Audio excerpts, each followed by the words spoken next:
গতকালকে ছিল আমার মেয়ের জন্মদিন। মেয়ের জন্মদিন উপলক্ষে কি করলাম সেই সব মিলিয়ে থাকছে আজকের এই ভিডিওটা।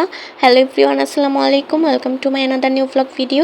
আশা করছি যে যেখান থেকে ভিডিওটা দেখছেন সবাই আলহামদুলিল্লাহ খুব ভালো আছেন। ভিডিওটা ভালো লাগলে স্কিপ না করে সম্পূর্ণ ভিডিওটা দেখবেন। আগস্টের 16 তারিখ আমার মেয়ে পৃথিবীতে এসেছিল।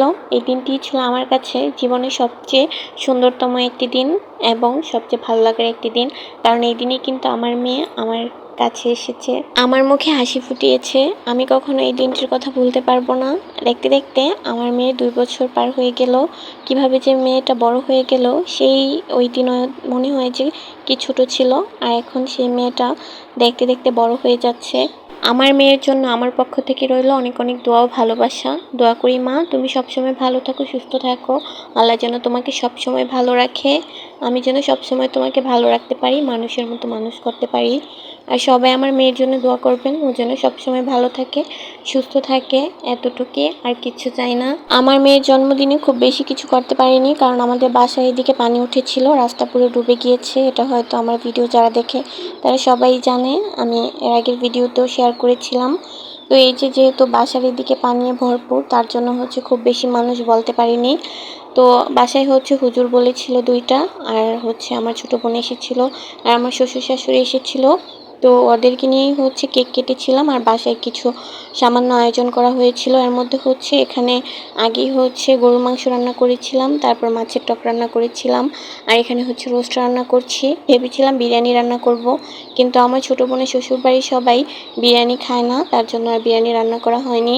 যেহেতু মাছ, মাংস, পোলাও সবাই খায়, তার জন্য এখানে মাংস, পোলাও এগুলো রান্না করা হয়েছে। তো ফার্স্টে আমি গরুর মাংস রান্না করেছি, তারপর মাছ দিয়ে টক রান্না করেছি। এরপর বাইরে এই চুলার মধ্যে আমি রোস্ট রান্না করছিলাম, যেহেতু ভিতরে গ্যাসের মধ্যে আর কারেন্টের চুলার মধ্যে রান্না বান্না করা হয়েছে, আর বাইরে আমি এই রোস্টটা রান্না করেছি যেন সময় মতো সবগুলো রান্না শেষ হয়ে যায়। আমাদের এদিকে গ্যাসও নেই যে গ্যাসের মধ্যে রান্না করব, সিলিন্ডার আছে, কারেন্ট আছে, আর এই যে মাটির চুলা রান্না করতে হয়। আগে গ্যাস ছিল, এখন গ্যাস আর নেই, গ্যাস পাওয়া যায় না। তার জন্য আমাদের রান্না বান্না করতে খুবই কষ্ট হয়। যখন বাসায় মেহমান আসে তখন কাজের জন্য রান্না করতে এরকম মাটি চুলা রান্না করতে হয়, না হলে সিলিন্ডারে রান্না করতে হয়। এসব বড় বড় রান্না তো আর সিলিন্ডারে রান্না করা যায় না। তো তারপর ওইদিকে মুরগির রোস্টটা রান্না করা শেষ হলে তারপর ঘরে এসে আমি আবার এই ডিমগুলো ভেজে নিয়েছিলাম।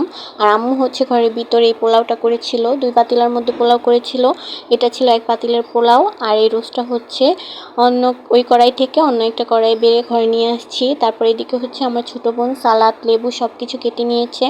এরপর হুজুররা আসে, হুজুররা দোয়া পড়িয়ে চলে যাওয়ার পর সবাই বসে একসাথে খাওয়া দাওয়া করছিল। এখানে আমার শ্বশুরবাড়ির মানুষ আর আমার ছোট বোনের শ্বশুরবাড়ির মানুষ, আমার আব্বু সবাই এখানে বসে খাওয়া দাওয়া করছিল। তো আমি একটু ভিডিও করেছি, যেহেতু মুরব্বীরা সবাই খাওয়া দাওয়া করছিল, তার জন্য খুব একটা ভিডিও করিনি, একটু একটু সব কিছুই ভিডিও করে রাখার চেষ্টা করেছি। তারপর ওরা ওইদিকে খাওয়া দাওয়া করছিল, আর এদিকে আমিও টেবিলে বসে খেয়ে নিচ্ছিলাম। আমাকে সবাই বলছিল যে তুমিও খেয়ে নাও, তার জন্য আমিও এদিকে বসে টেবিলে খেয়ে নিয়েছি। এরপর আমি যে কেকটা অর্ডার করেছিলাম আমার মেয়ের জন্য, সেই কেকটাও চলে আসে। তো কেকটা আনপ্যাক করে দেখছিলাম যে সব কিছু ঠিকঠাক আছে কিনা।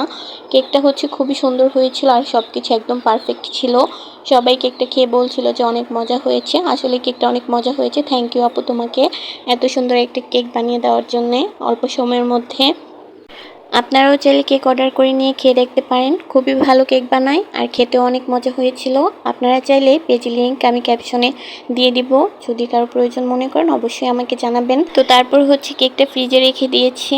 তারপরে এখানে রুম ডেকোরেশন করার জন্য বেলুন ফুলাচ্ছিলাম সবাই মিলে একসাথে। এখানে আমি, আমার বোন, আমার ছোট ভাই সবাই মিলে একসাথে বেলুনগুলোকে ফুলিয়েছি বসে বসে। এখন একটা একটা করে সব কিছু সাজাবো। তো আমার বোন এখানে সবগুলো একসাথে বেঁধে নিচ্ছিল বেলুনগুলো। তারপর ওরা দুজন মিলে এই পাশটা পুরোটাই খুব সুন্দর করে সাজায়, ডেকোরেশন করে, খুবই সুন্দর হয়েছে।